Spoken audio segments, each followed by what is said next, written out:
अस्सलाम वालेकुम, सभी को आदाब। जैसा कि रियासत कर्नाटक के अंदर कांग्रेस की सरकार है, ये कांग्रेस की सरकार को बनाने के लिए बिलखुसूस रियासत कर्नाटक के माइनॉरिटीज़ ने बड़ा योगदान दिया है। झोलियां भर भर के वोट कांग्रेस को दिए ताकि बीजेपी की सरकार का खात्मा हो, कांग्रेस की सरकार बने। कांग्रेस की सरकार बनी, सिद्धारमैया साहब सीएम बने, ज़मीर अहमद खान साहब माइनॉरिटी मिनिस्टर बने। मगर ज़मीर अहमद खान साहब से कर्नाटक के माइनॉरिटीज़ बड़ी तवक्को उम्मीद लगाए हैं, मगर ज़मीर अहमद खान साहब वो तवक्को वो उम्मीद में जो सुना उतने खरे साबित नहीं हो रहे। जैसा कि माइनॉरिटीज़ का आज भी जो माइनॉरिटी के लोन वगैरह है वही टारगेट है जो बीजेपी सरकार में आज से 3 साल पहले टारगेट थे। माइनॉरिटीज़ के लोन के टारगेट क्यों नहीं बढ़ रहे? ऑटो रिक्शे का टारगेट बढ़ना, टैक्सी गुड्स का जो देते हैं लोन उसका टारगेट बढ़ना, जो लाख रुपए 50 रुपए लोन देते हैं उसका टारगेट बढ़ना, जो बीजेपी सरकार में टारगेट था आज भी वही टारगेट है। फिर मतलब क्या रहा हमारे झोलियां भर भर के कांग्रेस को वोट देने का? अपोजिशन बोलती है कांग्रेस मुसलमानों की पार्टी है, तो मुसलमानों को क्या फायदा हो रहा है कांग्रेस से? खाली कांग्रेस मुसलमानों को जो सुना वर्गला के अपने वोट हासिल करती है, मगर कांग्रेस कभी मुसलमानों की हमदर्द थी है ना रहेगी। मैं सच्चाई बता रहा हूँ, अगर कांग्रेस को मुसलमानों से हमदर्दी होती, माइनॉरिटी से मोहब्बत होती तो हमारे टारगेट बढ़ाती लोन के। आज भी बच्चे ऑटो के वास्ते परेशान है, कई बच्चों के शादी ना हो रहे, ऑटो मिल गया तो चलो शादी कर लूँगा, कुछ कमाई के रास्ते पर रहूँगा बोलता। रोजगार से परेशान है, जहाँ बोले वहाँ होटलों में, ठेला मंडियों में, फ्रूटा बेचने में पूरा जो सोना दो कैटेगरी का काम मुसलमान माइनॉरिटी कर रहा है। क्या फायदा हुआ कांग्रेस को झोलियां भर भर को वोट देने का? फिर अपोजिशन बोलती है कांग्रेस मुसलमानों की पार्टी है। नहीं है, कांग्रेस मुसलमानों की पार्टी कभी मुसलमानों की फलाह बहबूदी नहीं करी, कांग्रेस ने आगे करेगी। ये हमारी गलतफहमी है कि हम जो सोना झोलियां भर भर को उसको वोट दे रहे हैं। मैं माइनॉरिटीज़ के नौजवानों से, बुजुर्गों से, माँ बहनों से आंखें खोलो बोल के गुजारिश कर रहा हूँ, तुम अपनी एक सियासी ताकत पैदा करो, एक सियासी प्लेटफॉर्म तैयार करो, अपना खुद की एक आवाज़ पैदा करो, तब कहीं जाके जो सोना तुमको ऐवानात में और तुम्हारे जो सोना हिस्सेदारी में बराबर हमको हिस्सेदारी मिलेगी। आज भी हमारे को टारगेट नहीं है, आज भी जो सुना लोन के वास्ते टारगेट कम है। कांग्रेस खाली धोखेबाजी करते ही है मुसलमानों से।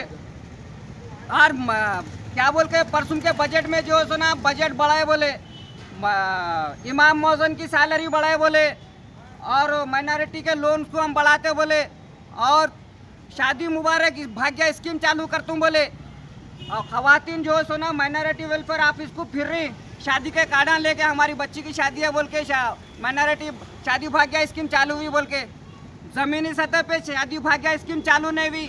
माइनॉरिटी ऑफिसर बोल रहा हम क्या करना, ऊपर से ऑर्डर ही नहीं आया।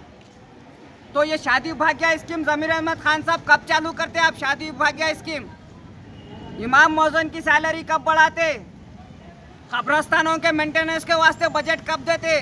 कब्रस्तान का मेंटेनेंस होना, साल में 3 बार कब्रस्तानों का मेंटेनेंस होना, कब्रस्तानों के अंदर काटी के झाड़ियाँ भर जा रहे, कौन साफ करना? मैयतों को ले जाने को तकलीफ होती है। वक्फ बोर्ड से साल में 2 बार जो है ना 2 से 3 बार कब्रस्तान साफ होना, कोई सेठ साहूकार पैसे नहीं देना, हुकूमत से कब्रस्तान साफ होना, इमाम मौजन की सैलरी जल्दी बढ़ना, शादी भाग्य स्कीम जल्द से जल्द चालू हो जाना। आप जो बात करे हैं ज़मीर अहमद खान साहब, सिद्धारमैया साहब, हम माइनॉरिटी को ये दे रहे बोले, मिल रहा कुछ भी नहीं। मैं ग्राउंड रिपोर्ट सच्चाई बता रहा हूँ। मैं जल्द से जल्द ये सब स्कीमात को इम्प्लीमेंट करने के लिए चीफ मिनिस्टर ऑफ कर्नाटका से, माइनॉरिटी मिनिस्टर ज़मीर अहमद खान साहब से रिक्वेस्ट कर रहा हूँ, आप जल्द से जल्द ये शादी भाग्य स्कीम और हमारे लोन का टारगेट और हमारे कब्रस्तानों के सफाई का बजट और जो भी हमारे बच्चों के तालीम के वास्ते है अच्छा काम करो, बजट जल्द से जल्द रिलीज़ करो। मौलाना आज़ाद मॉडल स्कूल है इंग्लिश मीडियम, जहाँ पे माइनॉरिटीज़ के बच्चों को पढ़ाने के वास्ते फैसिलिटीज़ है, वहाँ पर जो टीचर का अपॉइंट किया जा रहा है एग्ज़ाम लेकर, गेस्ट टीचर्स को लिए जा रहे हैं, मगर गेस्ट टीचर की सैलरी 10,500 रुपये। कैसा पढ़ेगा गेस्ट टीचर 10,500 रुपये में?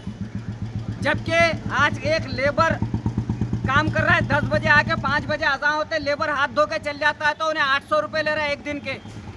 अगर 10,000 रुपये महीने को सैलरी बोले तो कितनी पड़ रही है उसको? रोज़ के 500 रुपये भी नहीं पड़ रही टीचर को, तो 350 रुपये रोज़ के एक टीचर BSc B.Ed पढ़कर उन्हें जो सो रोज के 350 रुपये ले रहे हो, तो क्या मतलब पूरा जो सो ना पूरा वैल्यू डाउन हो जा रहा है BSc B.Ed का। कम से कम 30,000 रुपये सैलरी होना गेस्ट टीचर की, जिसके घर में अगर तनख्वाह से घर में सुकून रहेगा तो वो आके टीचर अच्छा पढ़ेंगी, वो टीचर को अच्छी सैलरी मिली तो अच्छी सर्विस देंगे।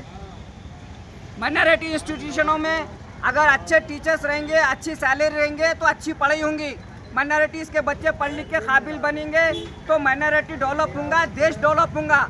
अगर एक घर में 4 बच्चे हैं, एक बच्चे के साथ नाइंसाफ़ी हो रही है, उसके बच्चे अंगूठे छाप है, तालीम याफ्ता नहीं है, तो 3 के बच्चों पे ये अंगूठे छाप जो सोना डिस्टर्ब करते रहेंगे। तो सबको बराबरी रखो, सबको इक्वलिटी दो, माइनॉरिटी के बच्चों को पढ़ा लिखा के काबिल बनाओ, तरक्की याफ्ता राह माइनॉरिटी के वास्ते हमवार करो। ज़मीर अहमद खान साहब, आप जवाब दे, कुर्सी के ऊपर है, मेरे सवालों का ज़मीर अहमद खान साहब जवाब देना। अगर आप जवाब नहीं देंगे तो कर्नाटक की जनता आपको जो है सोना इस काबिल नहीं समझेगी कि आप मिनिस्टर हैं। अगर आप मिनिस्टर हैं, जवाब दे कुर्सी पे, तो मेरे सवालों का आप जवाब देंगे। Thank you very much.